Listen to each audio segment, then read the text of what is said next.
1, 2, 3, 4. You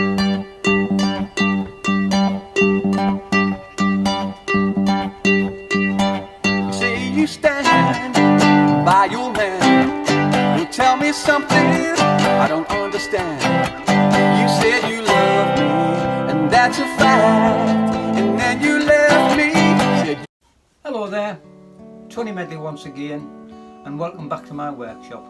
Today's project, I've always promised myself rather a large oak vase. I don't know whether it's going to be an umbrella stand, but it's going to be about 2'6", 3 foot long, or high should I say, and probably I would have said about 10 inches in diameter.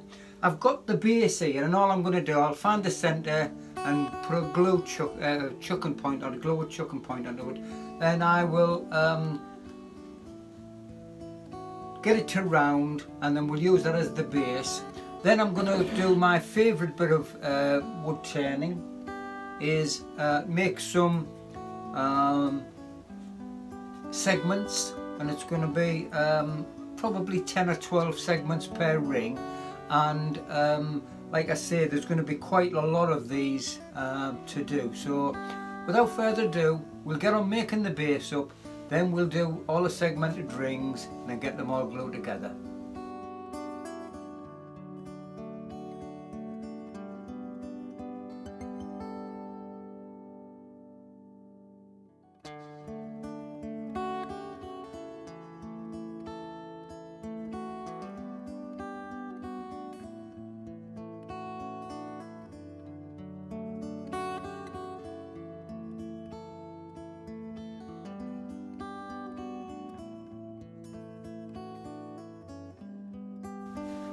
Well, I've got it into the lathe itself. I've brought the tailstock up just for a little bit of added security, and all I'm going to do is obviously get it to round, and then we will put a mortise into the centre there so that it will fit into inside the chuck.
Well, it's time to do my favourite item, which is to make the segments.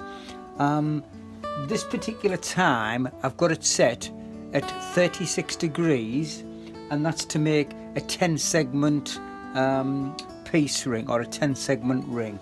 You can put all different size ones in. That's the, if you wanted, it's 18 degrees if you wanted 20 segments per ring. I've got that one there, which is 30 degrees, and you get 12 out of that one, and so on. So I've got it set at 36 degrees, and it will make 10 segments per ring. And the way that you do the calculation to know what size you need to make them is you measure the diameter of the base, and then you divide it by 10, and that's a simple calculation, and it's the longest length on the segment itself, but I'll show you later on how I do that. Another important part of making segments is that when you've got your lat or your slat you must put a wiggly line along the top and a straight line along the thinnest side, and that's all you need to do it, and it'll become clear later on. If anybody hasn't seen my videos on segmenting, please go back and you'll see the reason for this, but I'll explain it later on in the video. Well, the diameter of my base is 640 millimeters, so because we're making them 10 segments per ring, a quick calculation is 640 divided by 10 gives you 64 millimeters in the longest length of the segment. And all we're going to do now is we're going to make a clear cut to make the first ring. Then you're going to cut the first segment is going to be on number 1, the second segment on number 2, the third cut back onto number 1, and the fourth cut back onto number 2, and so on until you get the 10 segments, which will make the perfect ring.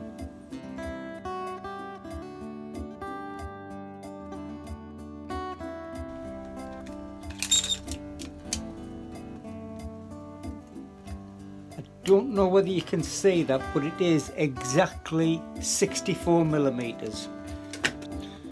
So what you end up with is you've got the wavy line on which we're on the top, and on the short side you have the long mark. On the next one that you cut, you'll have it on that side, but I'll explain it later on when we get to it.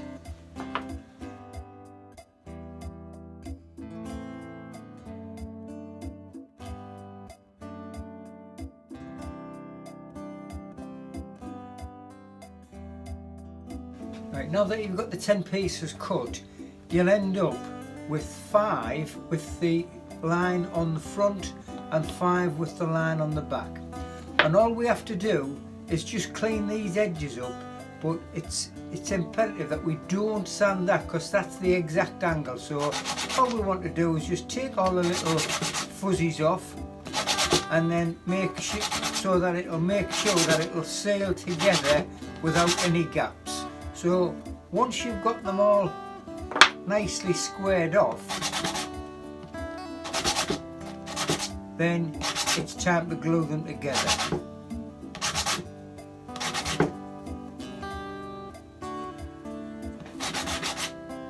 But if you take all these rough edges off, I call them fuzzies. I'm sure you'll have my friend in the USA having a little chuckle to himself, because he just likes me saying it, or whether it's my accent or not, I don't know.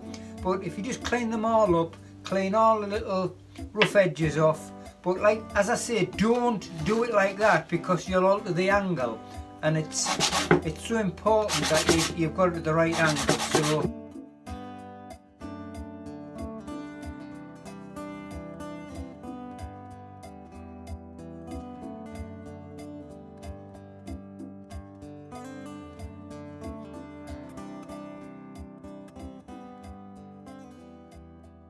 now that you've got them all sanded down, what we need to do now is lay them out. And what we're going to do, we're going to put side by side, one with the line and one without. And you've got the wiggly line on the top at all times. So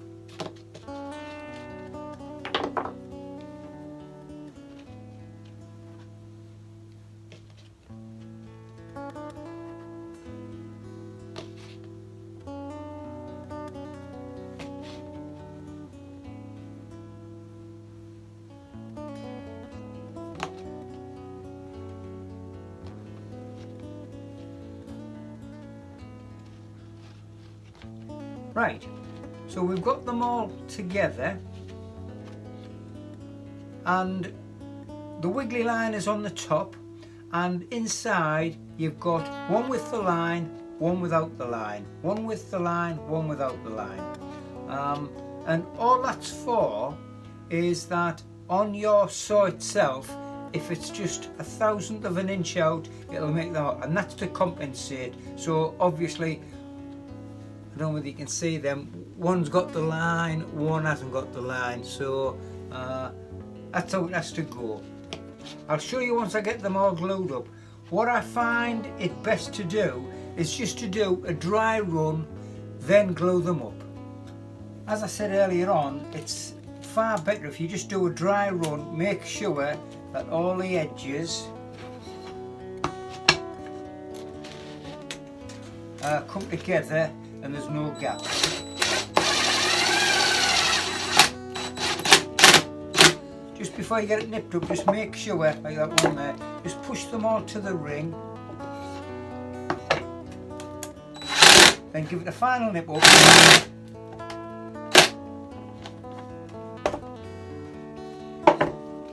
And then you will see there is no gaps whatsoever.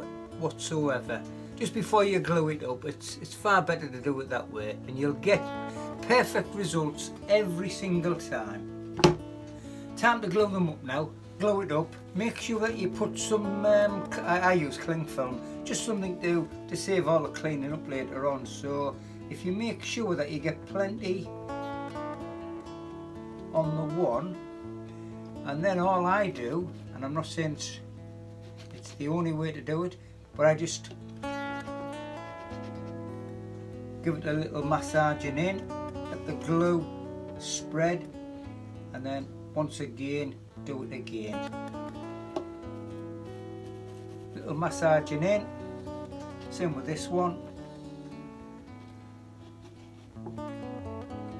All I use is the Gorilla Glue. I find it very easy to use.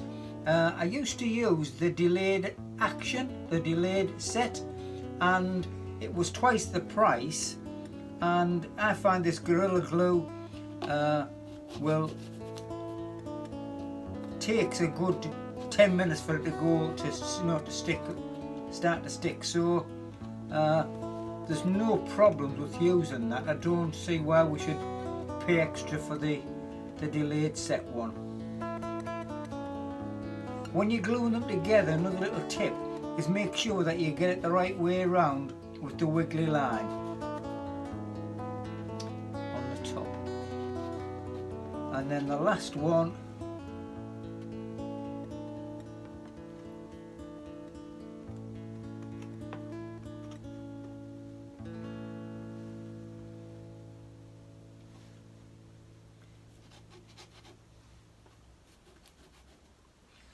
right, once it's ready for setting or ready to glue up again, place your ring on top.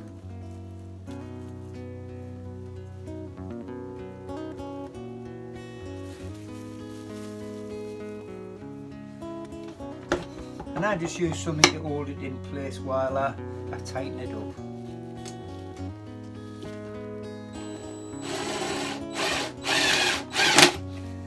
Just nip it up, and then just make sure that they're all pushed to the outside of the ring, and then it's time to nip it up.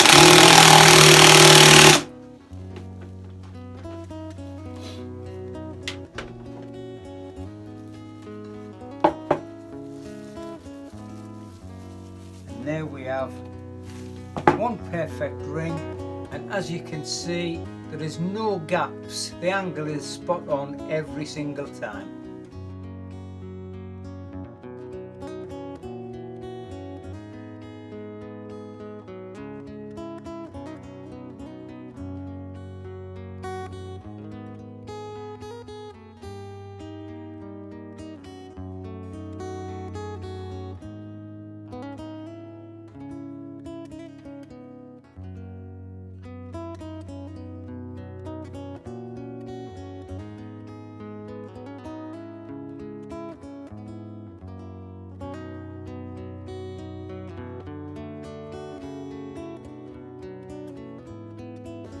What I've done them in a series of 3 rings, 3 at the same size, and then one increased by 2mm on the length, and that gives us 20mm overall.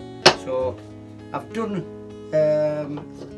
12 at the moment. I'm going to probably make another 3 or 4. So all we've got to do now is take the rings off and then we'll clean them all up and get them glued together.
Well, I've got it all glued together, and I don't know whether you can see that, but all I've done, I put a mark on just to get them so that they're staggered in the correct place, numbered them up. So all I'm going to do now is glue it up, and then we'll glue it to that, push this tailstock up, and then put a couple of clamps on.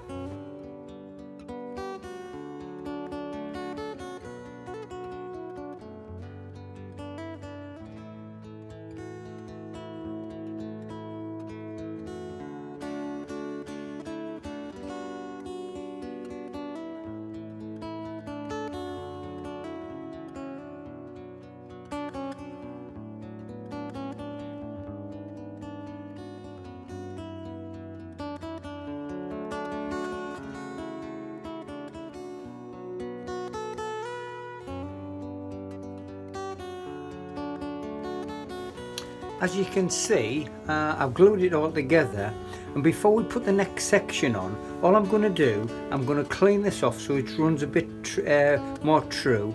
And while we've got only 5 rings on it, I'm going to clean the inside up, because once you get more on, you'll never get in to clean it up. So I'm going to use a bowl gouge on this side, and on the inside you can use a bowl gouge, and there's a lot of people who think that's the correct tool. However, I like to use the Simon Hope Oliver, the 8mm one. I just think it's so much better, and obviously it'll get it nice and clean. Then obviously we can sand it off, then we're ready to put the other section on of 5.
I've got it all, well, within reason, and I don't want to take it too thin, because if you make the walls too thin, the glue that's holding them together will fail.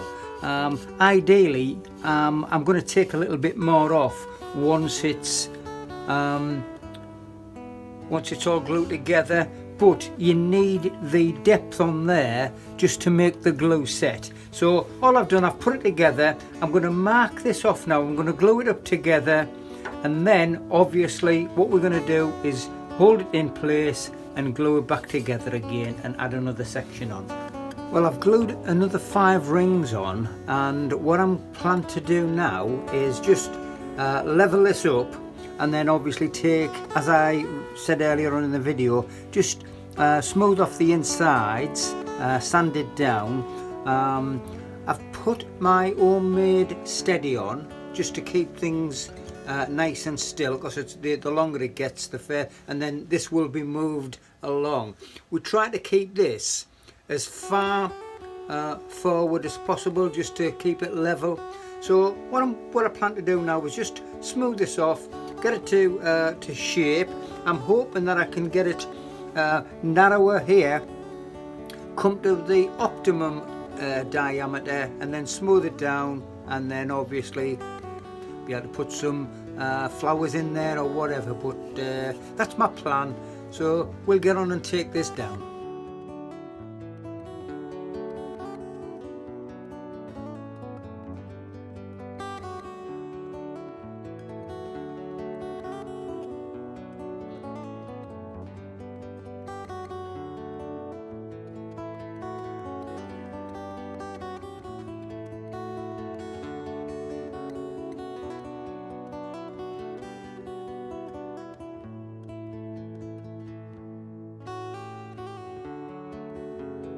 Well, I've cleaned all the inside out, it's just ready for sanding. Also the outside's ready for sanding. For the eagle-eyed people, you can see all I've done, I've put a one. When I got it done, it looked really plain. So all I've done is cut one section out and put a one in with just a little bit of sapelli in, just to give it a little bit of different, or a bit of pattern to it. So a bit of bling, if you want to call it that, whatever you want to do. So all I'm going to do now is remove this steady, clean it all up with sandpaper, go through all the grits, and then I'm going to put the some wax on. So I'll go through every stage with you.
Well, that's another one done, and I must say it's rather large. I'm not sure whether you can see it.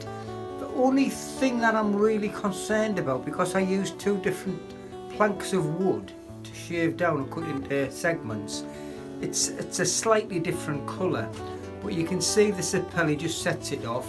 I'm not sure whether you can see inside, but it's all finished off top and bottom, logo in the bottom. It's got a very minute crack. It's that minute I can't even find it. There it is. I don't know whether you can see it or not. Filled it with super glue and it's all finished. So anyway, it's quite large. It stands 20 inches from top to bottom. So yes, it's okay. It's not up to my usual standard by no means. I think with it being such a large piece, that's why it's 2 different, slightly different colour. But you can, I think you can just see there that although it's all English white oak, there's just a very different coloured shade to it. Anyway, hope you enjoyed that. I enjoyed it. It's one of the biggest ones that I've made. So if you like the video, please give me the thumbs up. You know, YouTube measure me by thumbs up. It's a silly thing, but that's what they do, and they will promote my videos if I get lots of likes. So anyway, if you don't mind, if you could give me a like. Any comments down below, just, you know, any ideas that you want me to make, anything like that. And if you haven't already, please subscribe. It's completely free. And all I can say now is I'll catch up with you on the next video. Bye for now.